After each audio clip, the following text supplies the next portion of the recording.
Magandang araw, Bayang Pilipinas. Eto na naman tayo, kwentuhan. Yung masaya pagkwentuhan natin. At siyempre, ito pong ating bakas at alingaw-ngaw. Yung pong inyong kaibigan si Kokoy Alano ay natutuwa naman sapagkat ang mga subscriber natin lumalago na. Organic ka, walang tulak yan ng mga booster-booster. Libo-libo na nakikinig sa atin. Nagsimula tayo sa 7. Hindi ho ba? Kaya tayo natutuwa eh. Sinisipag tayong makipagkwentuhan. Ito po mga kababayan natin, itong bansa natin, pag-uusapan natin, sandamukal na mga propagandista na ngayon na nag-iikutan, hindi ba? Nag-iipon-ipon na ng kanilang mga ideya para sa mga gagawin nilang propaganda sa darating na eleksyon. Kung kanino man sila mapanig, tandaan niya yung mga propagandista, wala pong direktamenteng ideya yan eh. Conforme yan kung sino ang kanilang kakampihan o kaya ay kung sino yung kukuha sa serbisyo nila. Yan. Sa mga nagpapalakad po ng propaganda, yung mga binabantayan niya, yung mga nangyayari, yung mga insidente, yan, yung mga hahanapan mo yung tama at mali, iniipon po yan. Para nang sa ganun, paano nag-counter yung mali na yun kung doon sila sa kabila, hindi ba? Ayan, meron mga testimonya na binabantayan din yan at sangkap po yan sa propaganda eh.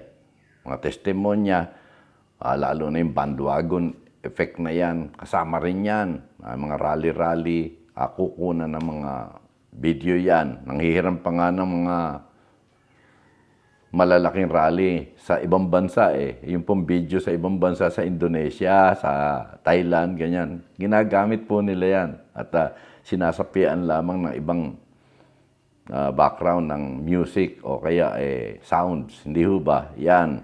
Name calling, alamin na nila kung sino yung kanilang sisiraan at pupurihin. At yung, siyempre, kailangan nila mass media. Ngayon, may kaparte na yung mass media, ito pong social media. At nung pong tayo ay nasa sa mainstream, bagay, tayo po na may nagsusulat pa rin sa dyaryo eh. Magbabasa kayo doon sa PM, meron tayong column doon. Okay? Philstar. At nung ako po ay nasa sa radyo, ayan, napatunay, ayan, member tayo ng KBP. Aba, maraming lumalapit sa atin. Pero hindi po natin pinatulan yan. Kung sino yung kursunada natin, hindi natin na pinapatulan. Ang kailangan po dito sa pamumulitika sa ating bansa, yung may alam sa ekonomiya naman.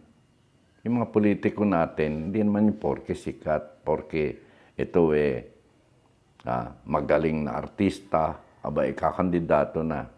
Noong una, tuwan-tuwa tayo, sina Rogelio de la Rosa, di ba? Yan.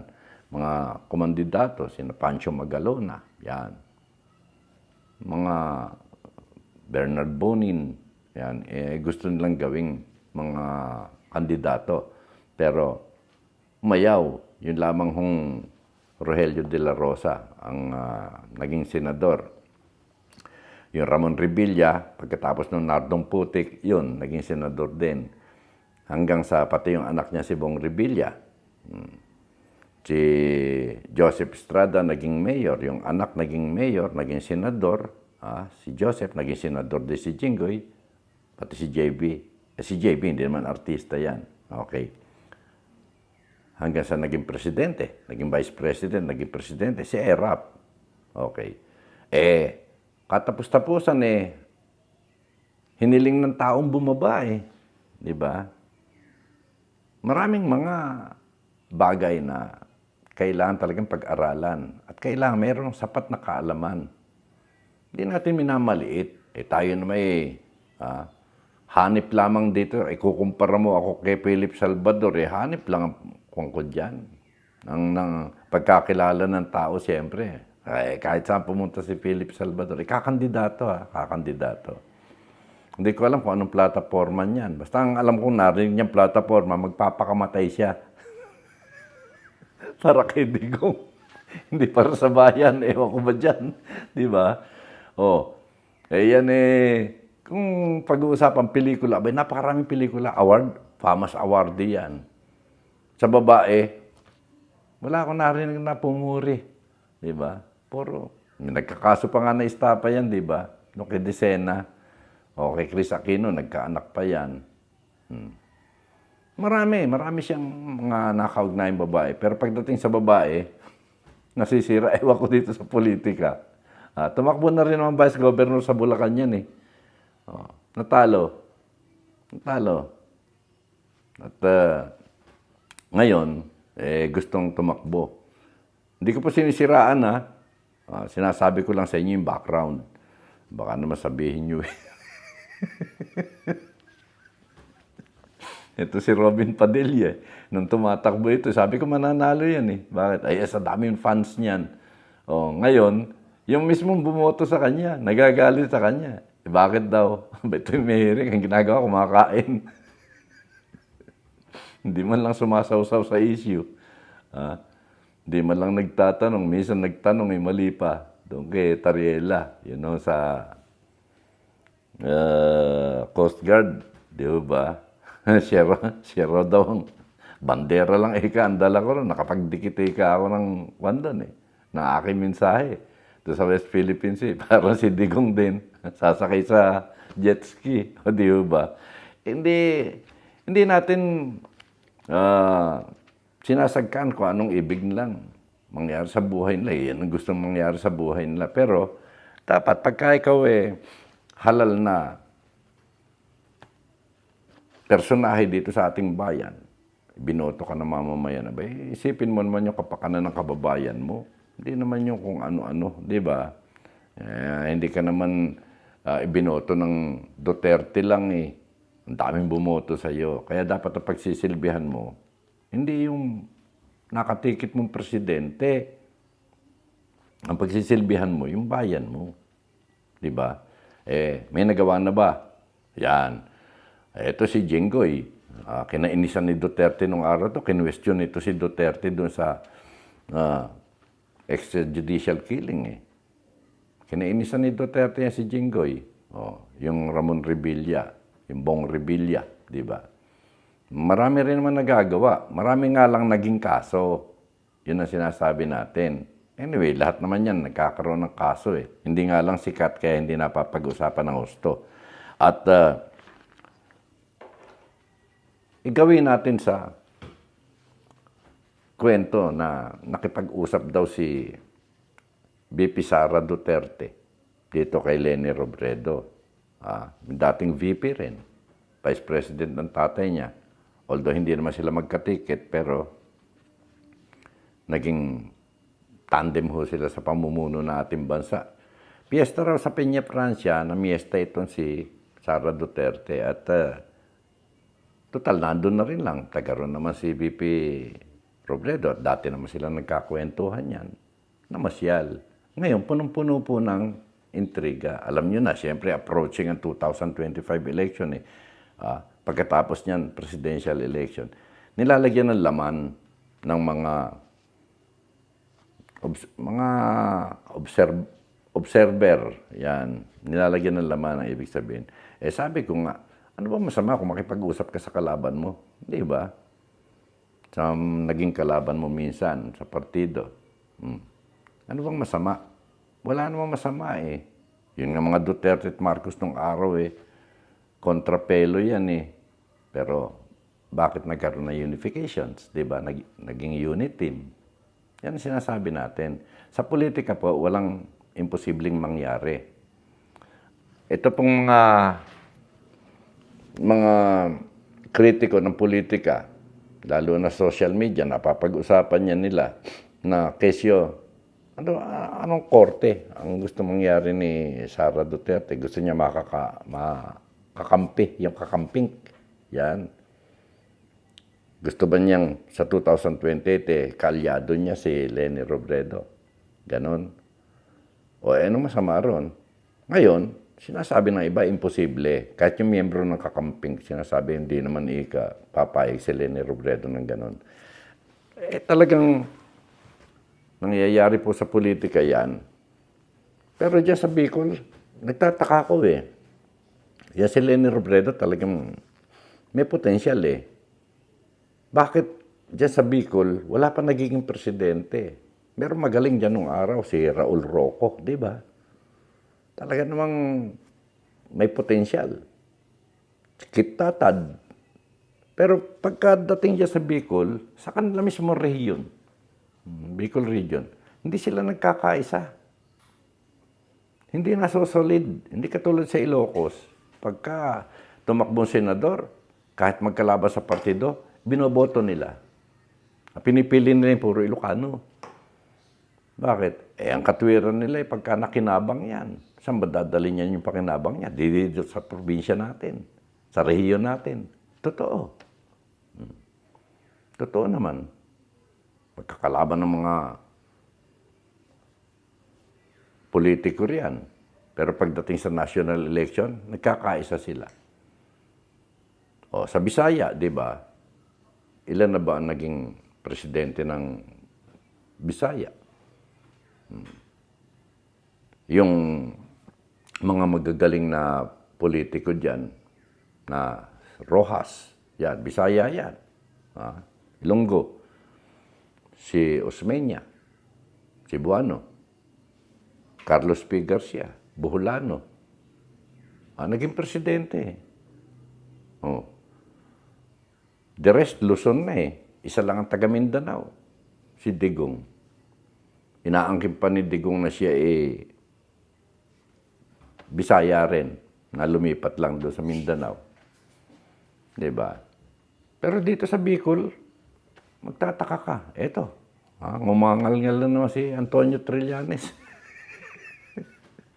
Bicolano rin po yan. Galit na galit kay Leni Robredo, tsaka kay Barry Gutierrez, mga sinungaling ika kayo. Ayaw niyo pa sabihin kung anong agenda niyong pinag-usapan. Di ba? Binabasa kagad nila yung negatibo, samantalang kababayan nila eh. Wala namang masama rin sa magbasa ka ng ginagawa mo. Ito kasi si Antonio Trillanes, ito po yung nag-iipon ng mga tao na gagawin witness doon sa ICC, pati mga ebidensya. Talaga ididemanda niya. Samantalang itong si Antonio Trillanes nung araw eh, kung tutuusin, yung prinsipyo nito halos nagkakapareho ng kay Digong. Laban sa droga, laban sa korupsyon. Ito si Trillanes, ganun din. Lahat naman eh, ganun. Pero pagka nalulublob na sa politika, nagbabago ng timplada. Yan. Ibalik natin do sa parang salamin. Parang salamin lang yan eh. Ang nangyayari dito sa ating bansa. Ang politika, para ka nakaharap sa salamin. Etong si Digong, nakipag-unite yung Sara Duterte at saka yung Bongbong. Dating magkalaban yan, unification, unit team. Hindi nagtagal, nag-away. Hindi natin alam kung anong hindi pinagkasundan. Basta ang unan niyan, nagsisigaw si Digong ng bangag. Nagsisigaw si Baste ng resign. Marcos resign. Pagkatapos tinira yung mga korupsyon na ginawa ng tatay niya, ni Bongbong. Pag kang gagaya ka sa tatay mo, baka nangyari sa tatay mo sa'yo. Ganon, na mag-aklas ang tao. Okay? Bakit? Una, korupsyon. Ngayon, tinitira ngayon si Duterte dahil sa korupsyon. Sino ang tumitira sa kanya? Si Gordon. Dati niyang kaalyado, Kaya nga yung si Dilime hanggang sa nasadlak sa kulungan, magkakakampi yan eh. Ayun sinasabi natin, para ka nasa lamin, bumabalik sa kanila ngayon. Yung kasama niya, pinagbibintangan si Digong may corruption daw sa Parmali. Eh, samantalang yun ang isinusumbat niya kay Marcos, corrupt. Pagkatapos, binanatan nila ng Marcos resign ni Baste. O ngayon, sinisigaw naman ng tao ngayon, Sara resign. Dahil daw doon sa Polvoron issue, baka raw ma-impeach. O ngayon, si Sara dahil doon sa Bratinela issue, malamang daw ma-impeach din. Nakikita niyo ba, pareho? Kung ano yung ginagawa ng kampo ni Digong, bumabalik sa kanila. Hindi natin malaman kung bakit. May masama ba silang kasama dyan? Meron yatang lasma sa Kedli, di ba? May mala sa gilid. Okay, eto, election na. Tatatlo pa lamang ang maliwanag na kandidato nitong PDP, Partido Demokratiko Pilipino. Ano ang nawala sa PDP? Nawala po yung prinsipyo. Sa totoo lang. Nagsisimula yan sa basic membership seminar yung BMS. Meron ng basic membership seminar yan. Tsaka kung magkamayan, sa kaliwang kamay nagkakamayan. Dahil yun ang kalinya ng puso. Bakit ko alam? Nagmiyembro po ako dyan. 1983, member na po ako niyang PDP Laban. Nag-training po kami doon sa Adelina Farm, sa likod ng bumbero. Diyan po sa sa Quezon City. Bakit? Nagtatago ho kami kay Marcos. Baka mahagip kami. Sabihin mga rebelde kami. Alam niyo naman nung araw, panahon ni Ferdinand Marcos Sr. Pagka ikaw ay kalaban sa kanya, malamang ilinya ka doon sa rebelde. Anyway, tapos na yan. At ang pinapaalala natin dito sa PDP Laban, sinasabi ni Robin Hood Padilla na ito pong partidong ito may prinsipyo. Hindi po tayo kukuha ng pondo mula po sa mga kung kani-kanino. Sariling bulsa natin ang gagastusin natin dito. Baka mamaya maduwal ka sa sinasabi mo. Itong senatorial election, kung wala kang 400 million, mahihirapan ka ritong manalo. Kumandidato ka senador, okay, 200 million na lang. Mag-mayor ka nga lang ng Quezon City, kukulangin ng 500 million mo kumandidato ka Sa Maynila, ganun din. Pasay. Diba? Naisip niyo ba yun, Robin? Ngayon, baka mamaya maduwal ka pagka lumunok ka na ng hindi mo inaasahan. Sabagay, itong mga Sinarason, Ayala, yan Pangilinan, mayayaman yan Bumaba ka sa politika talaga yan. Dahil sa sinabi mong yan, Robin, at lalo na kung ang team nyo hindi naman ganun kalakas. Sikat nga, Pamas Awarding nga. Nadala na nga ang tao dahil sa'yo. Senador, wala kang ginawa, kundi magmerienda. Diba? Wala kang partisipasyon. Pagka mayroong mga hearing, wala. Minsan ka sumali. Doon sa usapin sa Coast Guard, doon sa West Philippine Sea. Palpak pa. Okay. Inimbestigahan nyo, ninabato. Itong KOJC member, si Torre, ginisan nyo ron. Kamukat-mukat nyo. Tama pala yung sinasabi ni Torre, nandun lang sa compound ng KOJC si Pastor Kibuloy. Di ba? Mapapahiya kayo. Ito naman si Basti, sasampalin daw si Torre pagka nakita. Pinalitan yung mga chief of police ng Davao. Regional director ng Davao yan yun daw mga kaalyado nila mga pulis, mga gamay na nila, pinalitan. Kaya sasampalin daw ni Basti. Ewan ko si Basti, tatakbong senador tatakbong senador. Hindi naman nangyari. Kaya sabi ko nga, huwag ka mananampal na general. Mayor ka. Okay. Wala kang sariling sundalo. Mapwera kung may private army ka. Di ba? Wala kang sariling pulis eh. Yung pulis, nandito sa Krami headquarter niyan. Oh. Kaya sinasabi natin yan, baka mamaya magmamalabis na naman sa mga pananalita. Sa politika, yun nga, kaya inunahan natin dito ng propaganda. Yung mga propagandista. Iniipon yan. Kung makakampi mo, good. Yung propagandista, makuha ang propagandista, sabihin sa'yo, ito weakness mo, palalakasin natin.